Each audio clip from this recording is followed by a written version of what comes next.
Hey guys, welcome back. In today's video, I'm gonna show you guys how I went from this to this. Pretty cool, right?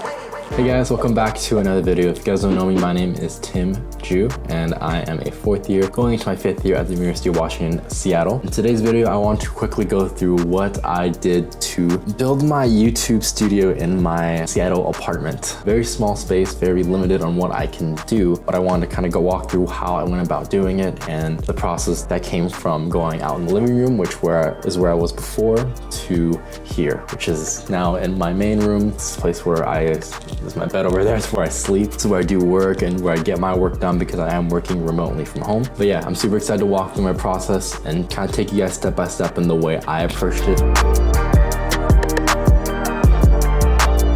right, number one, I had to go through a ton of cleanup.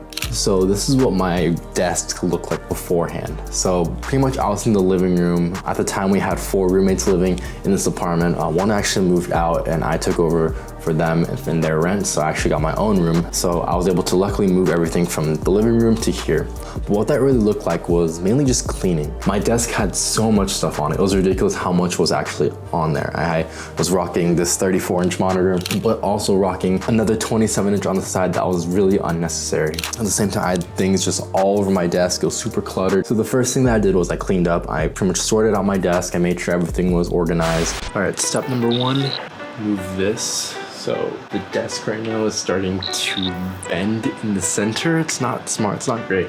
But it's starting to bend in the center, so I need to put a pole in the middle.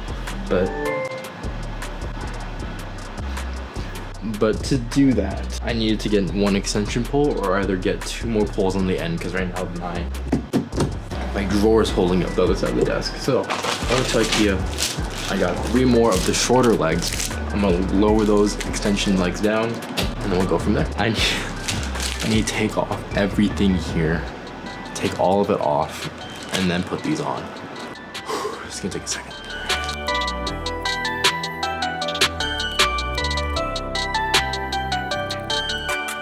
All right, so we got 1 leg there, 1 leg there, and then 3. So these 3 just got added. Now let's tidy up. This is not looking the prettiest right now, to be honest. If you look back here, don't worry about that. Don't worry about that. It'll all good.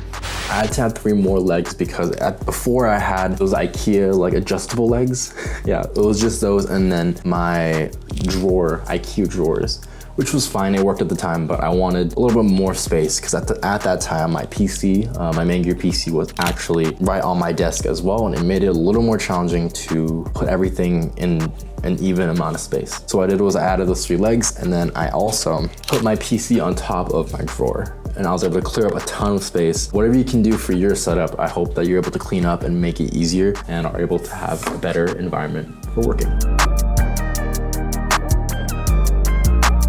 Number 2, I had to move around, I had to move everything in there, I had to reorganize it all. So what that process looked like was I pretty much brought everything from there, and then I brought everything into this room. With that, I actually got rid of a lot of things. I had to go through all my drawers. I made sure that everything that I was looking for and going through was things that I needed. Not things that, I wanted or wanted to keep, but things that I really needed and used on a daily basis. For instance, the monitor, I did not need that second monitor here. So what I did was actually move that monitor back down to Tacoma, where I'm from, and when I work from home, when I'm back at home with my parents, then I have a really great 4K monitor that I can work on when I'm down there as well. Another thing that I did was actually also added some cable management on the bottom of my desk just for my own sanity. I hate cables. Cables are the worst thing to organize. If you guys have ever done it, you will understand how painful it can be. But yes, in my setup, I also brought a lot of different things. I brought this. If you look in the back, I have this mini little rack which I have all my lenses back there. I have a lot of books. I have a ton of photography accessories and videography accessories that I use all the time. That is easily accessible. I can grab real quick and make sure that I am ready to go for the next video that I do record or photo project that I do need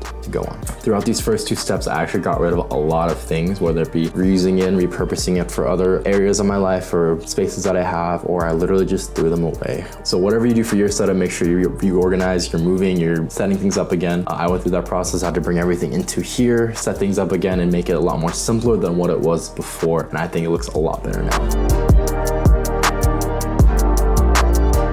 All right, and number 3, this is my favorite part. This is the most fun for me, which is investing. So I actually invested a lot more into accessories, background stuff. So one thing that I did was actually added a ton of RGB lights. So I'm in the last little bits of finishing up my desk setup right now. I need to actually add 2 more things.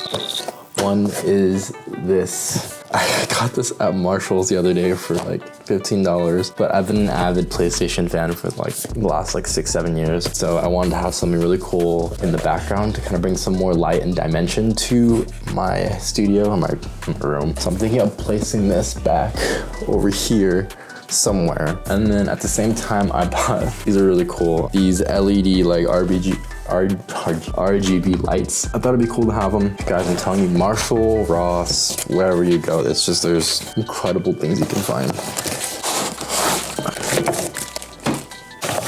Oh, no way. Did they not give me a cube? Oh my gosh, they didn't give me a cube. You're kidding. LOL. They said you can find your own cube. That's not fun. Luckily, I have a cube. I don't have one of these IKEA ones you can get. It has like 3 ports on it, perfect for this. And I'm not using it. Not like I'm fast charging anything. Anyways, this is just for pure aesthetics. So hopefully this will look good. Let's give this a shot. Putting a Gorilla Pod on a bed is not the best thing in the world, I'm telling you. Don't know why I was southern for a sec, but I think this is the best we're gonna do. It's gonna be a little tilted, guys, I'm sorry. I guess we look cool right here. It's not as bright as I thought. No, I thought it'd be way brighter. Okay, we're gonna add some RGB strips, that should help.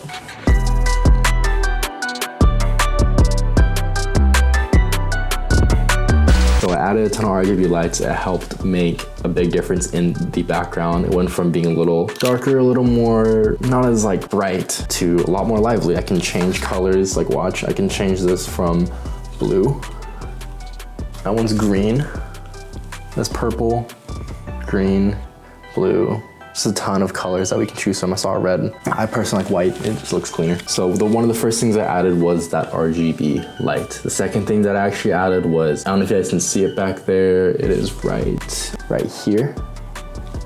Right here. So pretty much I added this little PlayStation light that I got from Marshall's. I highly recommend going to places like Ross, Marshall's, wherever you can. These like cheap places, they tend to have a lot of secondhand things that companies just couldn't sell, but they tend to be really cool. So this is one of them. I added this little light that pretty much has the PlayStation logos. I grew up on the PlayStation 4 and PlayStation 3. So this is a really cool accessory that I brought more of my character and who I was into this studio, into this background. And finally, one of the last investments that I actually made into this setup was adding a key light. Now, I didn't realize how important this actually was, but adding a key light, adding a very strong light, very soft light to your face makes a very big difference. So for my YouTube studio, I added the Amaran 200D light. This is a light that's very, very good for the price. The lights can be so expensive, but this light, honestly, in my opinion, is the best bang for the buck that you'll get for a YouTube studio setup. One of the big problems, of course, is that it does not run on batteries. It is all manual plug-in, and that's it. There's a switch, that's all you got. There's no adjustable like RGB lights. It's just very simple daylight, but that's all you really need for a YouTube studio. You just need a super bright light, which this is, and then I also added the Aperture Light Dome 2, which is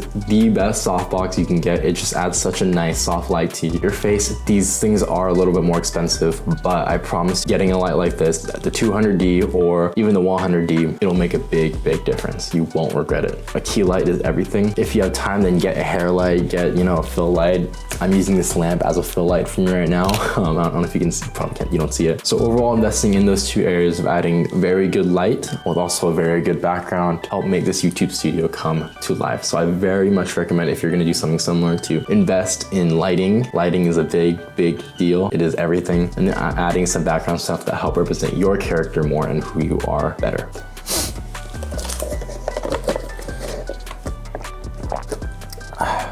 If you're in the Seattle area, go to Wow Boba, incredible boba place. I highly recommend the strawberry taro. It tastes like Captain Crunch.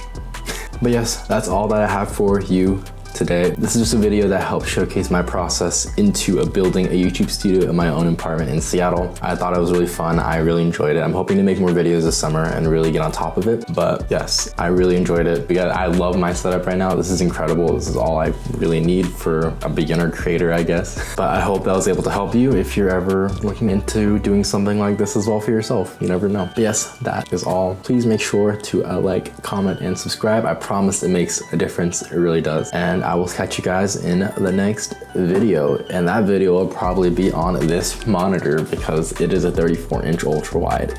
Wow. All right, peace out, y'all. Bye.